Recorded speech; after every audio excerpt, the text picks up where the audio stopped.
മലപ്പുറം കരുളായിൽ കാട്ടാനയുടെ ആക്രമണത്തിൽ ആദിവാസി യുവാവിന് പരിക്ക്. മണ്ണള ഉന്നതിയിലെ ബാലനാണ് പരിക്ക് പറ്റിയത്. പരിക്കേറ്റയാളെ നിലമ്പൂർ ഗവൺമെന്റ് ആശുപത്രിയിൽ പ്രവേശിപ്പിച്ചിട്ടുണ്ട്. ജംഷീർ കുടിഞ്ഞു തുടരുന്നുണ്ട്. ജംഷീർ, എന്താണ് സംഭവിച്ചത്? ഇയാളുടെ പരിക്ക് എങ്ങനെയുണ്ട്?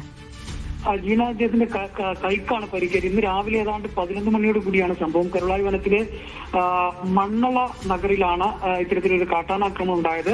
ബാലൻ എന്നയാൾക്കാണ് പരിക്കേറ്റത്. അദ്ദേഹത്തിന്റെ വീട് ഒരു ഒഴിഞ്ഞ പ്രദേശത്താണ്. അവിടെ നിന്ന് വെള്ളമെടുക്കാനായി പുഴയിലേക്ക് പോയപ്പോഴാണ് ഇത്തരത്തിൽ കാട്ടാനയുടെ ആക്രമണം ഉണ്ടായത്. കാട്ടാനയെ കണ്ട് ഇദ്ദേഹം ഓടാൻ ശ്രമിച്ചെങ്കിലും കാട്ടാന